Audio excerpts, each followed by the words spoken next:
J'espère sincèrement que tout va bien pour vous. Vraiment. Pour être honnête, j'ai hésité avant de lancer cette émission, parce que ce que je m'apprête à partager dépasse tout ce que j'ai pu traiter sur l'Algérie depuis que j'exerce ce métier. Oui, je pèse mes mots. Ce numéro d'aujourd'hui ne rentre dans aucune case. Impossible de le comparer à quoi que ce soit de ce que j'ai déjà produit. Ce que vous allez entendre, ce que nous allons mettre au jour, c'est renversant. Absolument renversant. On est sur du jamais vu, du déroutant, du spectaculaire, presque irréel. Honnêtement, prenez n'importe quel adjectif fort, il conviendra. Alors, pourquoi tout ce vacarme? Revenons un instant en arrière. Nous étions le 30 janvier 2025. L'APS, pour rappel, l'agence de presse officielle algérienne, est censée incarner le sérieux institutionnel. Un organisme public financé par les contribuables qui, en théorie, doit fonctionner avec méthode, intégrité, sens de l'éthique et souci d'exactitude. En principe, ce genre d'institution ne se permet ni approximation, ni invention, encore moins la diffusion de fausses informations présentées comme des faits. Et pourtant, le vendredi 31 janvier 2026, cette même agence publie une dépêche aussitôt relayée par l'ensemble des médias nationaux, qu'ils soient étatiques ou privés, journaux, sites d'infos, tout le monde s'y met. Que raconte ce texte? Que des organes de presse américains ainsi que des centres d'analyse aux États-Unis auraient salué l'importance stratégique du gisement de Gara-Djibilet, situé dans la région de Tindouf, allant jusqu'à le décrire comme un futur mastodonte mondial dans la production de fer. Le titre est grandiose, presque hollywoodien. La mine de Gara-Djibilet présentée comme un nouveau géant à l'échelle planétaire. Selon cette dépêche, des publications américaines auraient mis en avant la réussite algérienne à travers ce projet, le présentant comme un tournant économique majeur capable d'éloigner le pays de sa dépendance historique aux hydrocarbures. Et là, l'agence en rajoute une couche en invoquant du très lourd. Rien de moins que le Wall Street Journal. Selon la dépêche, ce quotidien aurait expliqué que, pendant que la planète parle transition énergétique, l'Algérie, elle, serait en train de redessiner les règles du commerce mondial du fer.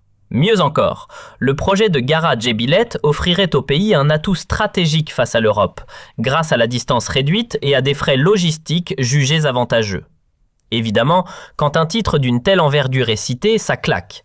On ne parle pas d'un blog obscur. Le Wall Street Journal, c'est un monument de la presse économique anglophone. Une référence historique fondée au 19e siècle, l'un des journaux financiers les plus écoutés de la planète. Alors forcément, quand on prétend qu'il encense un projet, l'effet est immédiat. Ça donne une aura presque incontestable à l'information. Mais ce n'est pas tout. La dépêche empile les noms prestigieux comme on aligne des trophées. On nous parle aussi de Forbes, le magazine célèbre pour ses classements de milliardaires et ses analyses sur les grandes entreprises mondiales. Une publication synonyme de réussite économique et de puissance financière. Puis arrive Bloomberg, mastodonte de l'information financière internationale. D'après le récit relayé, Bloomberg aurait décrit l'Algérie comme une nouvelle force montante du secteur minier et laissé entendre que la ligne ferroviaire Tindouf à Béchar ouvrirait la voie à des exportations massives de fer et d'acier. Présenté comme ça, on a l'impression que tout le gratin des médias économiques mondiaux observe l'Algérie avec admiration. Et là, on entre dans quelque chose de franchement préoccupant. Oui, préoccupant. Et vous allez vite saisir pourquoi. Des déclarations incroyablement flatteuses ont été attribuées à de grands noms des médias américains au sujet du projet de Gara-Djibilet. On prête par exemple à Forbes des propos décrivant ce chantier comme l'une des initiatives les plus audacieuses du continent pour ce siècle. Un choix d'investissement national présenté comme visionnaire. Mais la liste ne s'arrête pas là. La dépêche évoque aussi Energy Capital et Power, ainsi que l'United States Geological Survey, à qui l'on fait dire que l'Algérie serait en train de s'imposer comme une nouvelle puissance mondiale dans le secteur du fer et de l'acier. Et pour compléter le tableau, on explique que la voie ferrée serait l'élément technique décisif permettant de transformer d'immenses ressources souterraines en production concrète. Sur le papier, c'est idyllique. Presque trop beau. Depuis hier, l'ensemble des médias du pays relaient ces affirmations avec enthousiasme. Et en ce matin du 31 janvier 2026, beaucoup d'Algériens terminent le mois en absorbant un flot de récits triomphants. À force d'entendre ces louanges venues soi-disant de l'étranger, certains finissent par se dire que le pays serait en train de devenir une future superpuissance industrielle. Rien de moins. Franchement, on aurait préféré y croire. Vraiment. Ce récit aurait fait rêver. Mais la réalité est tout autre, et elle est gênante, même choquante. Ce qu'on nous a présenté comme une reconnaissance internationale relève en fait d'un montage grossier, quelque chose de rarissime dans le paysage médiatique algérien. Appelons les choses par leur nom. On est face à une opération massive de désinformation. Oui, une fabrication pure et simple. Aucune grande rédaction américaine n'a publié, ni hier ni ces derniers jours, le moindre papier consacré à Gara Djebilet dans les termes qu'on nous a décrits. Les textes attribués à des titres comme le Wall Street Journal, Bloomberg, Forbes ou Al Monitor, introuvables. Littéralement inexistants. Des vérifications ont été menées minutieusement. Recherche dans les bases d'articles, consultation directe des sites officiels, passage en revue des publications récentes, y compris chez d'autres médias américains non mentionnés au départ. Résultat, pas la moindre trace d'analyse récente présentant le gisement de Gara Djebilet comme une future puissance mondiale du secteur sidérurgique. Rien. Absolument rien. Il faut être clair. Tout cela relève du pur imaginaire. Rien de ce qui a été avancé n'est réel. La dépêche diffusée par l'APS, puis répétée en boucle par une grande partie des médias algériens, repose sur des affirmations sans fondement, présentées comme des faits établis. Or, du côté des grands médias et instituts américains réputés, aucune publication récente ne vient encenser le projet de Gara Djebilet. Absolument aucune. Oui, il existe bien de vieux articles évoquant, de manière générale, le secteur minier algérien. Bloomberg, par exemple, avait publié un papier il y a plusieurs mois sur les investissements étrangers dans les mines du pays. Le site mentionnait le gisement, mais sans jamais le décrire comme une future puissance mondiale. Rien à voir avec les louanges spectaculaires qu'on nous raconte aujourd'hui. La couverture relayée localement repose donc sur du vide, un récit gonflé artificiellement. Même scénario avec l'organisme américain cité pour donner du poids à l'histoire. On a évoqué le United States Geological Survey, comme si cet institut avait récemment salué le projet. Vérification faite, ces rapports sur les ressources minières algériennes existent bien, mais ils datent d'années précédentes. Aucun document récent ne décrit ce gisement comme un nouveau géant mondial du fer ou de l'acier. Les propos attribués à cette institution ne correspondent à aucune publication identifiable. Au final, on ne parle même plus d'exagération. Il ne s'agit pas d'un simple emballement médiatique. Ce qui a été présenté comme une reconnaissance internationale relève en réalité d'une pure fabrication. Pas une amplification, une invention, tout simplement. Faites le test vous-même. Ouvrez le site du Wall Street Journal. Tapez le nom du gisement dans la barre de recherche. Résultat? Rien. Pas le moindre papier publié ces derniers jours, ni même récemment, sur ce projet précis. Les propos que l'APS attribue à ce journal relèvent tout simplement de l'invention. Et ce n'est pas le seul nom brandi pour donner du poids au récit. L'agence a également mentionné Al Monitor, un média anglophone reconnu pour ses analyses fouillées sur le Moyen-Orient. Cette plateforme, fondée par un entrepreneur syro-américain, est réputée pour ses enquêtes de fond et ses tribunes signées par des spécialistes chevronnés de la région. On parle d'articles d'analyse, de décryptage, de contributions d'experts, un contenu généralement très documenté. Eh bien là aussi, vérification faite, aucune trace du moindre article consacré à Gara Djebilet. Pas une étude, pas une chronique, pas une analyse récente. Rien. Absolument rien. Autrement dit, tout ce qui a été relayé et amplifié par de nombreux médias algériens repose sur du vent. On n'est pas face à une approximation ou à un emballement exagéré. C'est une opération de désinformation grossière montée de toutes pièces. Ce qui rend l'affaire encore plus troublante, c'est l'échelle à laquelle tout cela se déroule. On ne parle pas d'un média isolé qui se serait emballé. Non. Là, ce sont des organes publics placés sous l'autorité du ministère de la Communication et, au-delà, rattachés à l'appareil présidentiel qui relaye ce récit. Autrement dit, c'est la machine officielle elle-même qui donne de la voix. Voir un État mobiliser ses canaux d'information pour fabriquer de toutes pièces une histoire aussi flatteuse, c'est du jamais vu. Le message envoyé à la population est clair. De grands titres anglo-saxons encenseraient un projet économique porté au plus haut niveau, directement associé au chef de l'État, Abdelmadjid Tebboune. Sauf que cette admiration internationale présentée comme acquise repose sur du vent. Je le dis franchement, je n'avais encore jamais observé une opération de désinformation d'une telle ampleur, impulsée depuis les sommets du pouvoir et relayée sans filtre par tout un paysage médiatique, public comme privé. On n'est plus dans la simple propagande habituelle. On parle ici d'une mise en scène à grande échelle, d'une manipulation collective. Quelque chose qui marque une rupture inquiétante dans l'histoire médiatique du pays. Et non, cette conclusion ne vient pas d'une seule voix isolée. D'autres journalistes ont refait les vérifications de leur côté. Parmi eux, Fidel Alila, connu pour son travail avec Jeune Afrique et pour ses ouvrages consacrés à l'Algérie. Une plume respectée, réputée pour son sérieux.